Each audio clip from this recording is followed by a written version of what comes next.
The following is a CNN special report.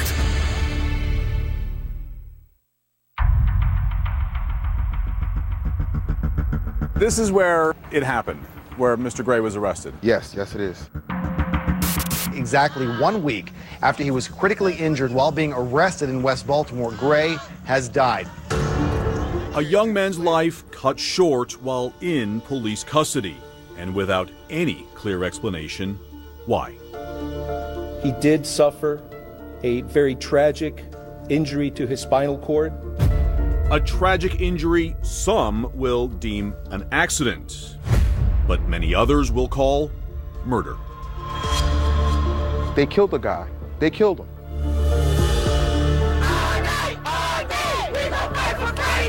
These young men are incredibly angry about everything happening. How do you want to treat people like this and not expect them to rise up? We need jail down here. We're getting creamed. An American city teetering on the brink of disaster. This is nuts. It's a war zone. A community deeply divided. I heard your call for no justice, no peace. 6 Baltimore police officers facing criminal charges in the death of Freddie Gray. The search for answers in Baltimore. Our officers are entitled to due process. Somebody has to pay for this. There will be justice for Mr. Gray. There will be justice for his family, and there will be justice for the people of Baltimore.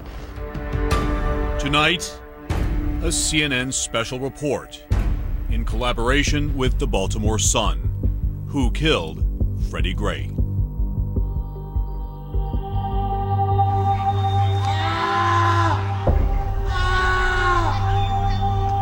I was in bed sleeping and somebody came to get me and I was like, well, what's going on?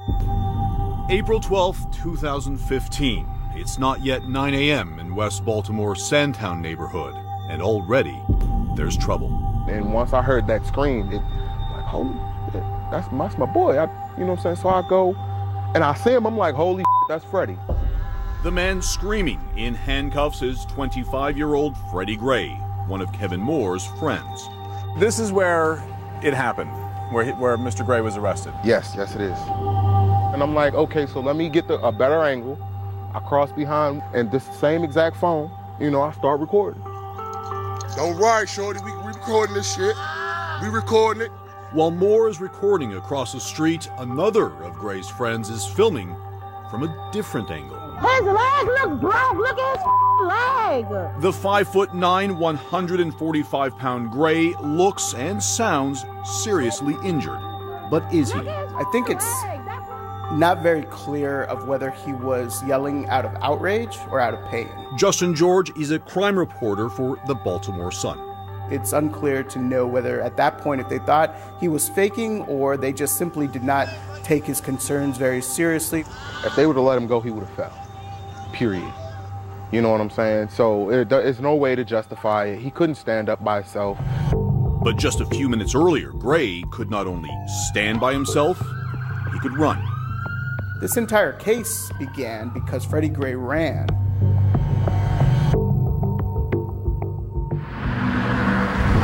It all begins at 8:39 a.m. Gray is standing at the corner of Mount and North with two of his closest friends. But they aren't alone. There are at least 3 police officers on bike patrol close by. The officers were deployed in an area that's called a hotspot because of the high crime area. There's drug activity there. There's also a big police presence there. It's in the Western District that has historically been one of Baltimore's most violent areas. An area Freddie Gray knew well. Just 2 years earlier at the same block, police arrested Gray for allegedly playing lookout during a drug deal. The charge was later dropped, but the arrest had been Gray's 16th since turning 18 years old. Freddie Gray was known to police. He had numerous convictions for minor drug charges. But Gray's record is far from unique in this neighborhood, a nearly all-black district where 1 in 5 residents is without a job and 1 in 4 juveniles has been arrested. Freddie was a friend of yours? Yeah, he was a friend to everybody around here. Had a long rap sheet as well. Had been arrested many times. Who hasn't in this area? He wasn't what some would describe as a main player in the drug trade or a drug kingpin. But he did have a criminal history like very many African American citizens in this city who can't find a job, who lack education. Gray has 5 pending charges against him that morning when he's standing at this corner with his friends Devontae Rory and Brandon Ross. Could that explain why, after Gray allegedly locks eyes with Lieutenant Brian Rice, he decides to run? A lieutenant begins pursuing Mr. Gray after making eye contact with 2 individuals, one of which is Mr. Gray. While Ross stays put, Rory takes off running in one direction, Gray in another. Bike officers Garrett Miller and Edward Nero pursue Gray. He ran through that cut. After he hit the cut, the other 2 police rode down. They cut him off.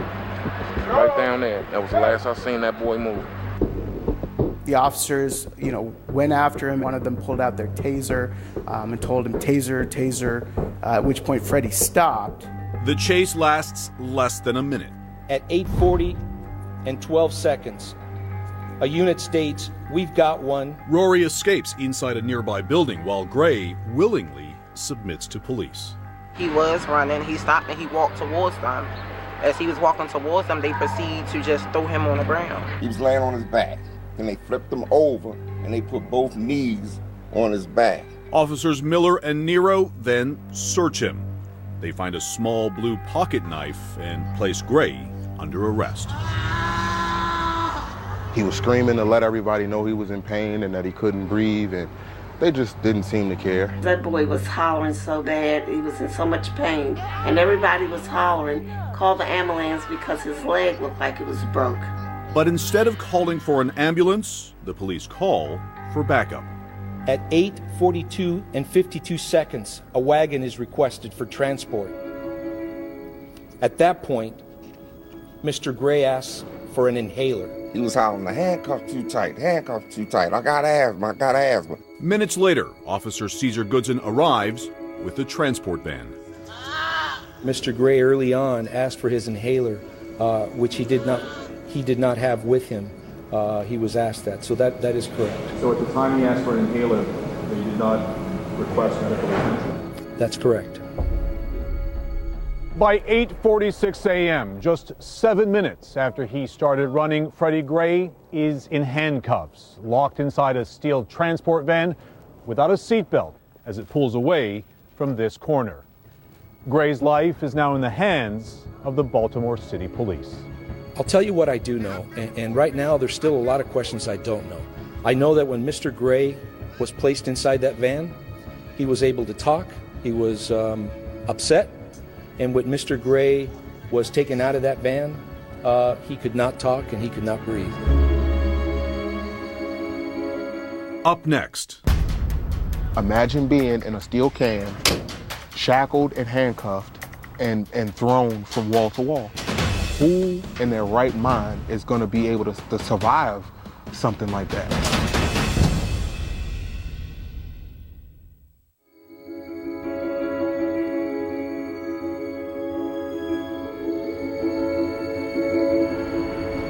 This is the order room, and this is the supply room. This is where Freddie will come. Reverend Keith Bailey met Freddie Gray in 2014 when Gray began working in his food pantry as part of his court-ordered community service. Every day, Freddie would tell me, I have tried to get a job. And that really affected me a lot because he wanted a change. He was trying. Jamia Speller, Gray's girlfriend of 4 years, says he was enrolled in a jobs program, making steps toward a better future. He always talked about he wanted a baby, and I was like, you have to get yourself together. He was trying. But despite his attempts to get off the streets, on April 12th, Freddie Gray finds himself back in handcuffs.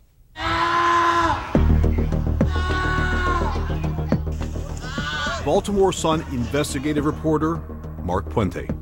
The immediate question that people wanted answered was, how did the injury happen? It's not clear on what happened before.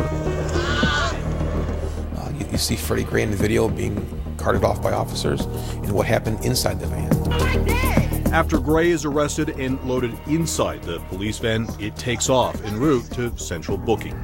But a drive that should last a few minutes instead takes 40. That's because the van makes a handful of stops along the way. The first here, just a block from where Gray is arrested. At about 8:46 and 12 seconds at Mount and Baker, a unit asks the wagon to stop.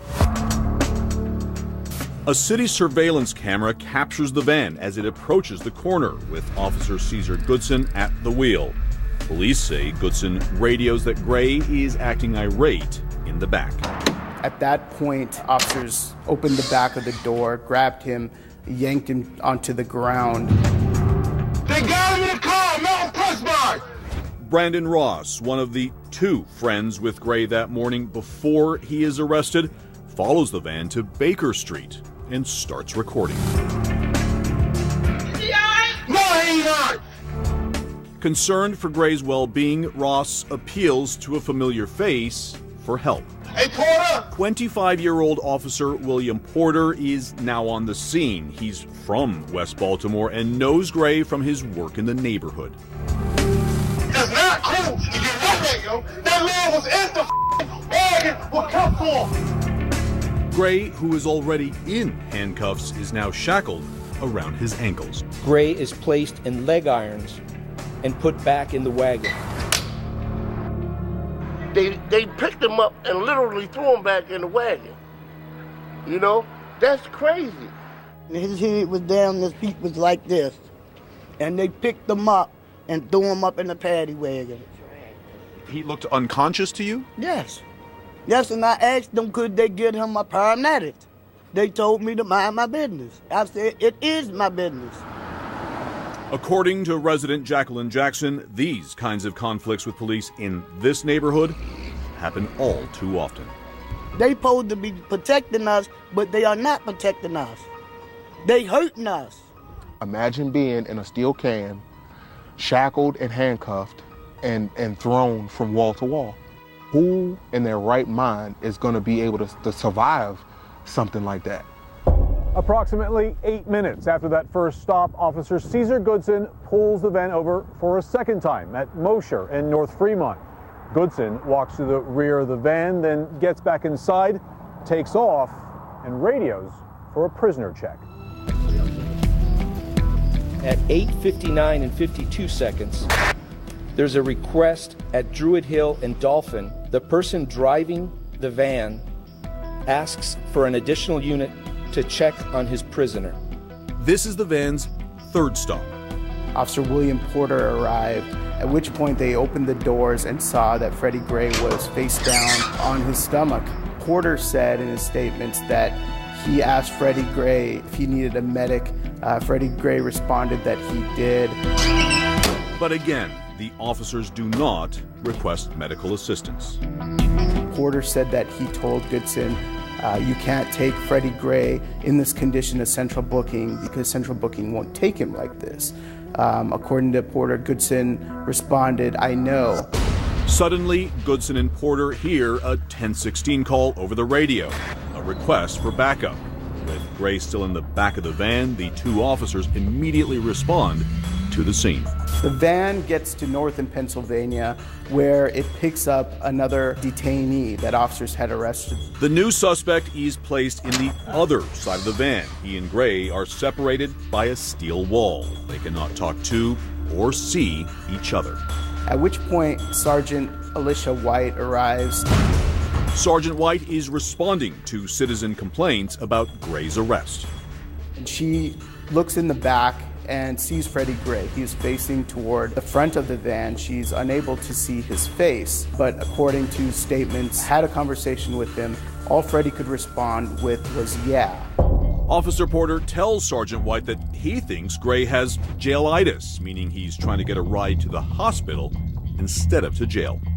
According to Porter, Sergeant White said to drop off the second detainee and then to follow the van and get Freddie to a hospital. At 9:24 a.m., the van finally arrives here to the Western District Police Station. less than a mile from where Gray was arrested.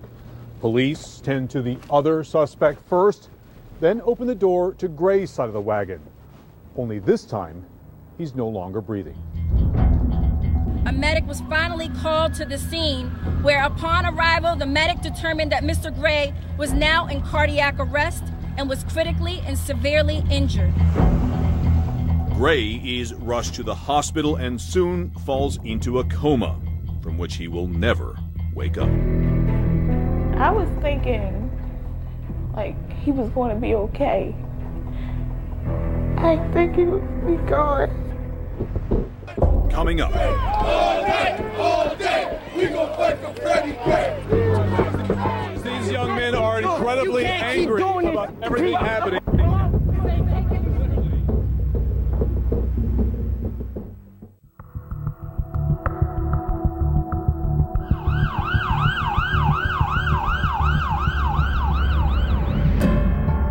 As Freddie Gray clings to life, Baltimore is ready to explode.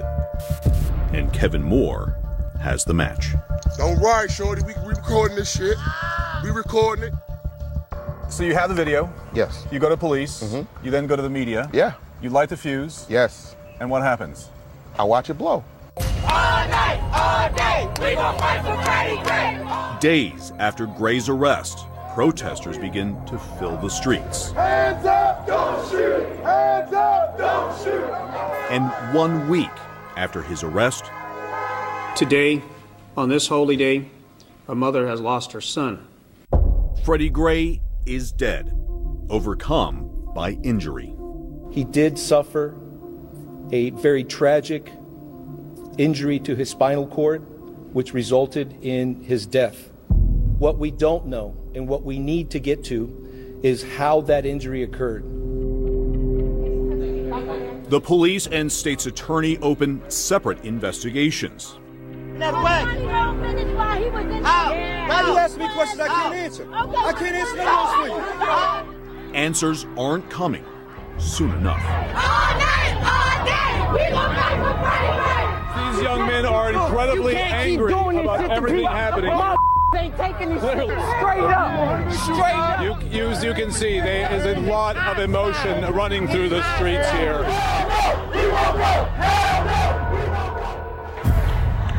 After a week of tense but peaceful protests, thousands march to City Hall.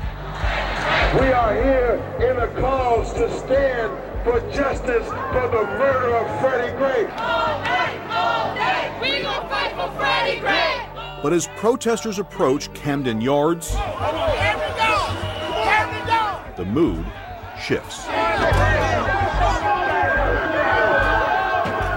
A group of teenagers taunt police, throw bottles, and destroy unoccupied police cars.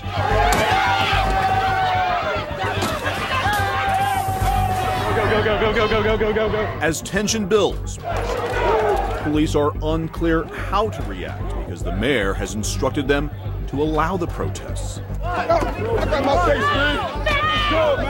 It's a very delicate balancing act because while we tried to make sure that they were protected from the cars and the other things that were going on, we also gave those who wished to destroy space to do that as well. Gray's twin sister appeals for peace. My family want to say, can y'all please stop the violence? Freddie Gray would not want this. 2 days later, Frederica and her family would bury her brother. Father, in the name of Jesus, we ask that you wrap your hands around the Gray family. Thousands turn out to the funeral to honor Freddie Gray. Most of us are not here because we knew Freddie Gray. But we're all here because we know lots of Freddie Grays. But Kevin Moore says Freddie Gray stood out. He could deal with the frustration and the things that really, I guess, made it hard for people. He could make it funny. He could make things seem a little better, a little lighter. An important skill for a kid who grew up poor in a house that was poisonous, the lead paint at levels high enough to affect his behavior and his ability to learn. Gray never made it past the 10th grade. Kevin Moore says Gray did what he had to do to get by. Freddie can adapt. We're all survivalists. We all do what we got to do to eat, literally eat. Even if that put Gray at odds with the law. If you want to survive here, you're going to have to do some things that you might not want to do. From selling drugs to stealing, you know, you're very street savvy because it's the reality that we live in.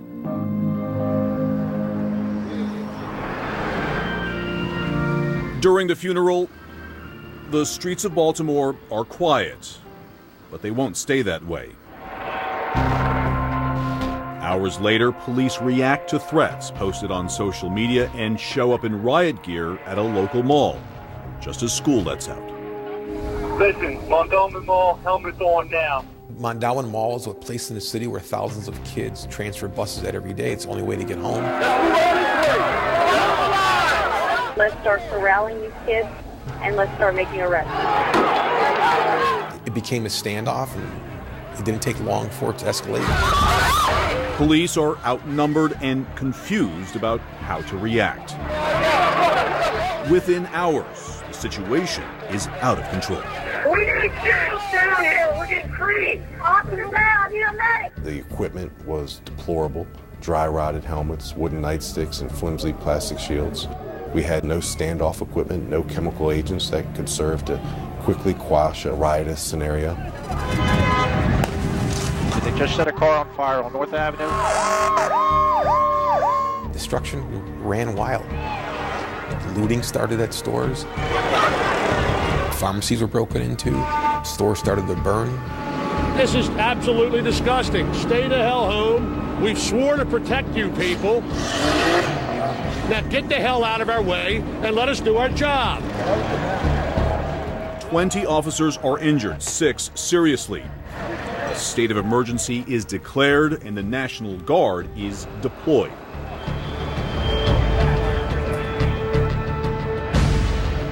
The collateral damage, hundreds of cars and businesses are destroyed, an estimated $13 million in damages.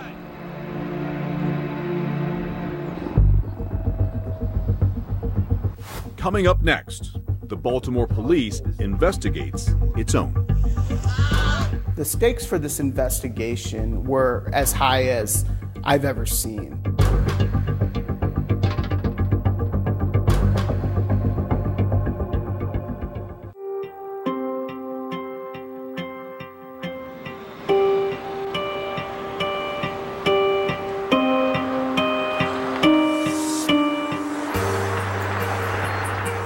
As the buildings of West Baltimore still smolder, residents begin to clear the wreckage from the rioting that erupted the night before. When I see the destruction, it's extremely painful. The thing I'm glad about is that we got so many people volunteering and cleaning up the city, and this is what Baltimore is all about. It's a great city.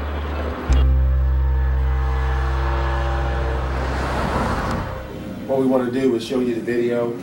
Police are under intense pressure to complete an investigation in weeks that would normally take months, with scores of questions to answer. Was there any evidence of a use of force? Was there any broken bones on Mr. Gray? Was there any evidence of kicking, punching, strikes of any type upon his body? The stakes for this investigation were as high as I've ever seen. Baltimore Sun crime reporter Justin George obtains exclusive access to the investigation. All right, hey everybody, let's get settled down so we can get started. A little bit, please. They had basically a 2-week window in order to investigate this. We still going strong as far as this task force is concerned. The main question the police task force was trying to answer is what exactly happened to Freddie Gray. To piece the puzzle together, investigators gather surveillance footage, canvass the neighborhood, anyone in your household that may have any information or may know anything, recreate the van route, and deconstruct officers' actions. like the leg lace used to restrain Gray during his arrest. It is soon clear that the investigation creates as many questions as it answers. For starters, why were police chasing Gray? Not clearing the probable cause, wasn't out shooting somebody on a corner, wasn't, a drug kingpin or breaking into a house. And why did they arrest him? The police report says he fled unprovoked and had a knife in his pocket. But charging documents say they didn't know about the knife until they caught him. They found a knife, which has been a big center of debate in the city and will play a big factor into all these 6 trials on whether the knife was an illegal switchblade or not illegal. Critical attention falls on if Gray asked for help, why and how the officers responded. First, during his arrest. Freddie had asked for an inhaler, at which point they asked if he had one. He didn't have one. Then, while he's being transported. On the van's third stop, Officer Porter says he opens the van doors to check on Gray and hears him say, "I need help." Porter responds, "Do you need a medic or something? Do you need to go to the hospital?" Porter doesn't call for help because he says he's not sure if Gray is faking or if medical help would even come. But charging documents say Porter isn't the only one not to respond to Gray's requests, and that no medical assistance was provided by any officer. It wasn't just one officer, it was several officers who knew that he needed help and they failed to get him immediate medical help. It's hard to know if that would have made any difference. The investigation reveals Gray has a catastrophic injury to his spine. Freddie Gray died from a neck injury, basically had a broken neck. Gray also has abrasions on his head, and his blood is discovered on the walls of the van. It's unclear what caused Freddie Gray's head to get injured, whether the van had stopped suddenly and his head hit one wall while he was lying down, or whether he was sitting up and his head hit one wall and then the other in sort of a rebound sort of action. The autopsy declares Freddie Gray's death a homicide. Freddie Gray's death was deemed a homicide because the officers were, according to prosecutors, negligent in not getting him medical assistance and not restraining him in per policy. It's another critical question. Why wasn't Freddie Gray wearing a seatbelt? There was a policy change in Baltimore regarding the seatbelts that came out days before this incident occurred. And officers and the union officials are saying that not all officers were aware of that change. Which is exactly what Officer Porter says in court, that he never saw the email and that using seatbelts wasn't common practice. But that left Gray with no way to brace himself. Mr. Gray's feet were handcuffed. He had no way to protect himself or to stop himself or brace himself from any sharp turn or movement or anything that could have caused him to slide up and down the back of that metal van. Questions, theories, facts. On April 30th, Good morning. Police investigators turn over their materials to the state's attorney's office, which has been conducting a separate investigation. The day after, an announcement takes everyone by surprise. The findings of our comprehensive, thorough, and independent investigation has led us to believe that we have probable cause to file criminal charges. Coming up, a city divided. This is a great day, and I think we need to realize that. We are disappointed in the apparent rush to judgment. Our officers are entitled to due process.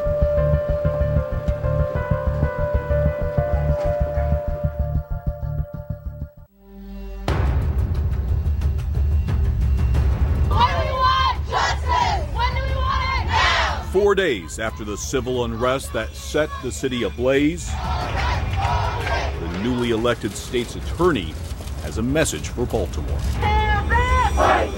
To the people of Baltimore and the demonstrators across America, We're gonna fight for Freddie Gray! I heard your call for no justice, no peace. Now, just hours after being handed Freddie Gray's autopsy and the results of the police investigation into his death, the 35-year-old prosecutor has made her decision. The findings of our comprehensive, thorough, and independent investigation has led us to believe that we have probable cause to file criminal charges. She literally shocked the world by announcing the charges. I was sickened and heartbroken by the statement of charges. Breaking news, 6 Baltimore police officers facing criminal charges. The 6, as they will soon become known, face an array of charges. Edward Nero and Garrett Miller, the 2 bike officers who chased Freddie Gray that morning, are charged with assault, while Lieutenant Rice, who assisted in Gray's arrest, faces involuntary manslaughter, along with Sergeant Alicia White and West Baltimore native Officer William Porter. Officer Porter's 25 at the time, same age as Freddie Gray. But it's the van driver, Officer Caesar Goodson, who stands accused of the most serious charge of them all. Officer Caesar Goodson is being charged with second-degree depraved heart murder.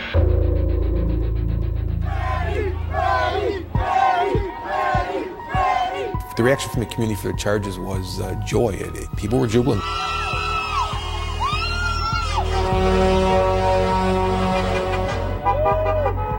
This is a great day, and I think we need to realize that. I'm pumped up. You feel me? Baltimore on the rise, y'all. I'm exuberant. I'm happy. I'm every positive word you can think of. We're human beings. We are not thugs. We are not who they say we are. A community that has long felt ignored by its leaders appears to have finally been heard. Maryland, don't ever leave us. Don't ever leave us. We need you, baby. Don't go nowhere because we are behind you 100%. But not everyone in Baltimore is cheering Mosby's decision, starting with the 6 officers who soon plead not guilty to all charges.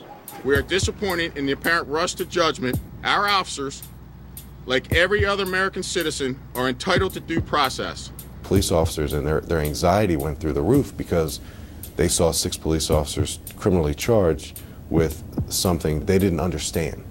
They didn't understand it, likely because it rarely ever happens in Baltimore. Before Miss Mosby, there was a great reluctance to prosecute the police. In the past decade, authorities say 67 people died in encounters with police in Baltimore, but only 2 officers have faced criminal charges. And according to civil rights attorney Dwight Pettit, that figure doesn't add up.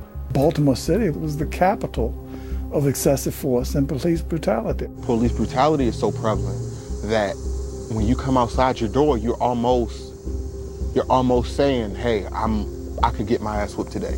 You know, I could go to jail for something I had nothing to do with. Police brutality and misconduct didn't just come about in the last few years in Baltimore. It's went on for years. A problem so big, it's cost the city millions. 102 lawsuits had been settled since 2011 for nearly $6 million for serious injuries sustained during arrest, which were all deemed questionable. A lot of people were beaten. A lot of people received broken arms, broken legs, broken jaws. It's systemic. It's not just a black on white thing. It's the mental attitude of the police. A brutal culture within Baltimore's police force, which many here blame on the controversial zero-tolerance policies of former Baltimore Mayor Martin O'Malley. His fight against crime was just to lock everybody up. In the 1990s, Baltimore's murder rate was over 300 every year, bar none. So the corner sweeps and the zero-tolerance policing resulted. And while we numerically decreased murders, it really increased police encounters with parts of the poorer communities. Communities like Freddie Gray's neighborhood, which sends more people to state prison than any other area in the state, the vast majority of whom are black. Can you imagine the damage that does, not only to the community, but the relationship between the police and the citizenry? Continually creates a cycle of anger against the police. People are in jail, people have a record, they can't get a job. Many of them don't see a future. There's a sense of hopelessness that creeps in, and that hopelessness is devastating. And in turn, that hopelessness too often leads them right back into a life of crime. Now, we need to make arrests, we need to lock up people who commit crimes, but we otherwise have way too many discretionary encounters with young people that are negative in nature. So I simply have apologized on behalf of not just the Baltimore Police Department, but on behalf of American law enforcement for those negative experiences. Experiences, some say, like the one Freddie Gray encountered on the morning of April 12th. What happened with Freddie Gray that day that he was arrested, I think he was simply trying to have a good day. And his experiences with the police were probably such that he said, you know what, I'm not going to have a bad day. And so he ran, and next thing you know, he was dead. Up next. Is that your main goal then, to change that dynamic? It's a tall order. It is a tall order, and it's not changing the direction of a jet ski. It's a Titanic.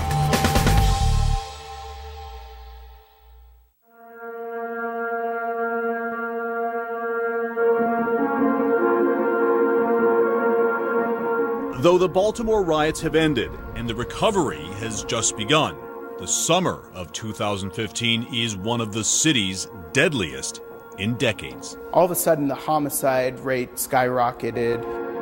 It's like a drumbeat that just keeps going and doesn't stop. By the end of 2015, 344 people are murdered. That's 133 more than the year before. The highest homicide rate per capita in the city's history. What do you attribute the uptick in homicides to in the immediate aftermath? Well, it's not just one thing, because if it was just one thing, we would have stomped on it and solved it. Not only are homicides up, but after Freddie Gray's death, arrests are down. People have spoken about police officers in Baltimore taking their foot off the gas pedal post-unrest. I don't think for 1 second that there was any intentional effort for police officers to stop engaging this community. The police officers here were traumatized, just like the rest of the city was traumatized. And they continue to battle a lack of trust from the community. It's tough to solve crimes in Baltimore. Baltimore City Police out here. There is also extra scrutiny from people in the community like Freddie Gray's friend, Kevin Moore. So we out here right now on North and Carey. He's now part of an organization called Cop Watch that films officers on the streets. We cop watching out here. That's been my fight. That's been the way that we combat against the police. And that's the way we stand up for Freddie. In the aftermath of Freddie Gray's death, steps are being taken to repair the relationship between the police and the citizens of West Baltimore. Amen. Amen. Is that your main goal then, to change that dynamic? It's a tall order. It is a tall order, and it's not changing the direction of a jet ski. It's a Titanic. And it forces change at every level. In City Hall, I've made the decision not to seek re-election. And at the police department. I will give it my best going forward. Deputy Commissioner Kevin Davis is now in charge. 10-4, thank you. And in Gray's neighborhood precinct, a new commander requires more police interaction with residents. I'm doing good. How you doing, Dan? And no longer relies on the sort of corner crackdown that swept up Freddie Gray. Another sign of change, the trials of the 6 officers now underway. Officers were charged with crimes. That's a rarity in Baltimore, as in other cities. So Freddie Gray did have an impact. The first trial of Officer William Porter ended with a hung jury. We have now learned the judge has declared a mistrial. A mistrial. Porter will be retried after the trials of the other 5. Next on trial is van driver Caesar Goodson. He is the officer charged with the most serious crime, second-degree depraved heart murder. Each trial, each verdict, heightening the tension in a city on edge. It still does feel to me that anything could set it off. It could. We can't afford to underreact or overreact. We have to treat a protest like a protest. We have to treat a riot like a riot. If there is another riot, Kevin Davis says the Baltimore PD is ready. Our equipment is head to toe now. Our training is sophisticated. But unfortunately, it takes a disastrous scenario to shed light on our deficiencies. For the first time, Baltimore police will issue body-mounted cameras to its officers. There has been progress, yet in Baltimore, important questions remain. Who killed Freddie Gray, and how can the city heal? After years and years of brutality and hatred, and how do you expect us to just come back and say, okay, well, let's work it out? But work it out is exactly what Baltimore's leaders hope to do. This scenario is about more than Freddie Gray. I think parts of the Baltimore community see Freddie Gray's encounter with the police as something that they've seen all too often. What they haven't seen often enough, respect. What we need is equality, to be treated on an equal playing field. You're a human being, that's first. We're human beings, you know what I'm saying? Respect me as that. Change doesn't occur, especially in this profession, in this country, without a moment like this. What is your hope for the legacy of Freddie Gray? That's when real community policing began in the city of Baltimore. Real community policing, real respect, and real change for a city where Freddie Gray lived and died.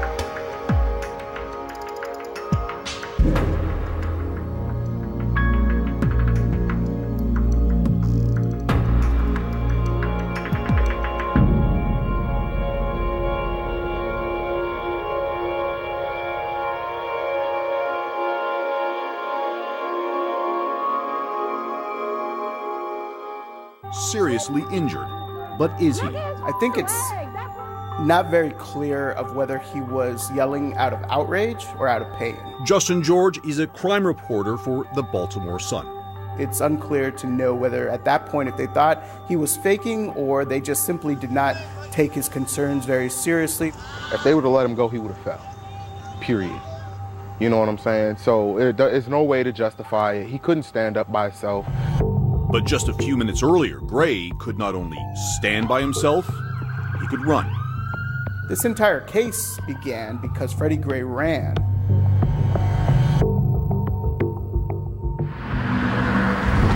It all begins at 8:39 a.m. Gray is standing at the corner of Mount and North with two of his closest friends. But they aren't alone. There are at least 3 police officers on bike patrol close by.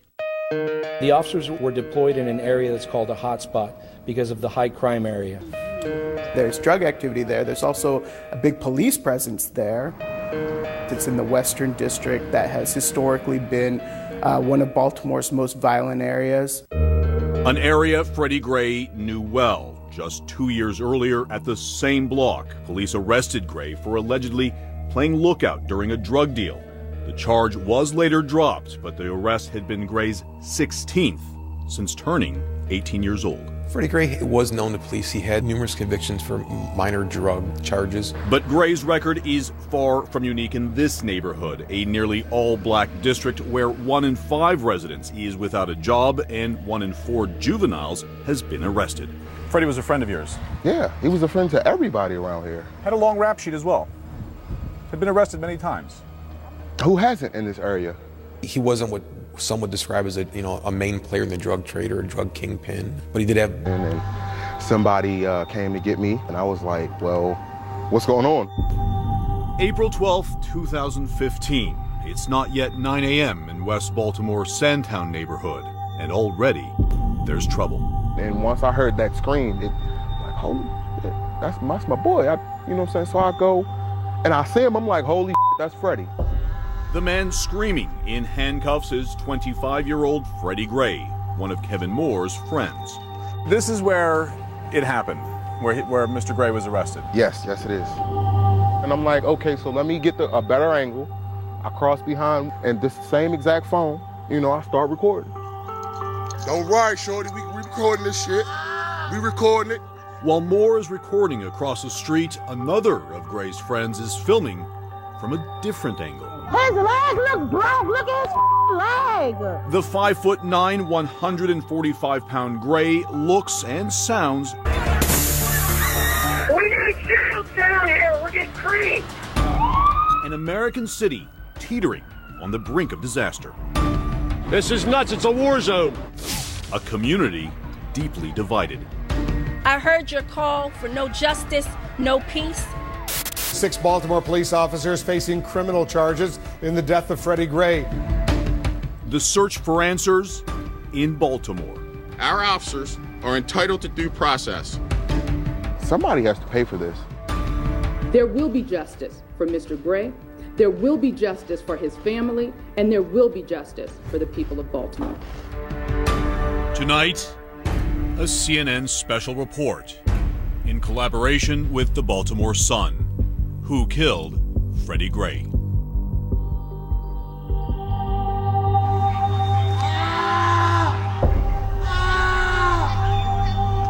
I was in bed, sleeping. The following is a CNN special report.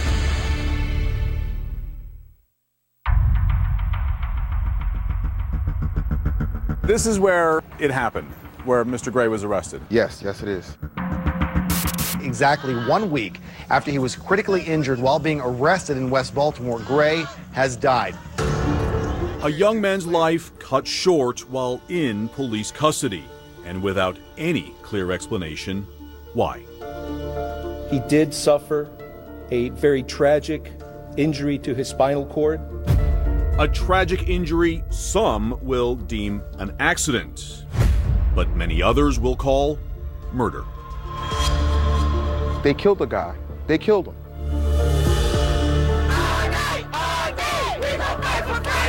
These young men are incredibly angry about everything happening.